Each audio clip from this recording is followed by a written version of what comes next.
নমস্কার, আপনারা দেখছেন আওয়ার ভয়েস নিউজ, সর্বদা আপনাদের পাশে, আপনাদের সাথে। আজ রামনবমী উপলক্ষে সকলেই আমরা দেখেছিলাম ক্যানিংয়ে শুভেন্দু অধিকারীর নেতৃত্বে এক বিশাল রামযাত্রা। সকালে শুভেন্দু অধিকারী এবং সন্ধ্যায় আমরা দেখলাম রাজ্যের যোগী কঙ্কন গুড়ি নেতৃত্বে শান্তিপুরে এক বিশাল রামযাত্রা।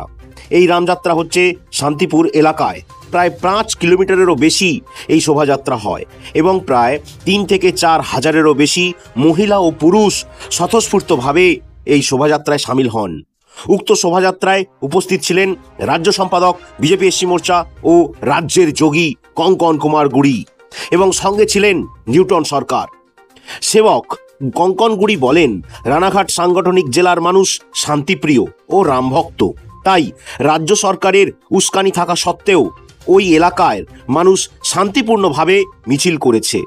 আপনারা দেখেছেন পশ্চিমবঙ্গের মুখ্যমন্ত্রী উস্কানিমূলক বক্তব্যের জন্য আমার সহকর্মী এবং বিধায়িকা অগ্নিমিত্রা পল পুলিশের কাছে লিখিত এফআইআর করেছে মুখ্যমন্ত্রীর বিরুদ্ধে। পুলিশ প্রথমে সেই এফআইআর নিতে না চাইলেও পরে তা গ্রহণ করতে বাধ্য হয়েছে।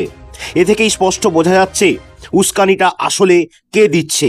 কিন্তু আমরা শান্তিপ্রিয় মানুষ, রাজ্যে শান্তি চাই, আর তাই শান্তিপুরেই আমরা এই রামনবমীর মহা মিছিল করলাম এবং এই মিছিলের মাধ্যমে রাজ্যবাসীকে বার্তা দিলাম সবাই যাতে শান্তিপূর্ণভাবে আগামী লোকসভা ভোটে নিজের ভোট চোরেদের না দিয়ে সঠিক জায়গায় প্রদান করে। এরকম ধরনের নিউজ পেতে হলে চ্যানেলটা অবশ্যই সাবস্ক্রাইব করুন। ভিডিওটা ভালো লাগলে দয়া করে সবার সাথে শেয়ার করুন। নমস্কার।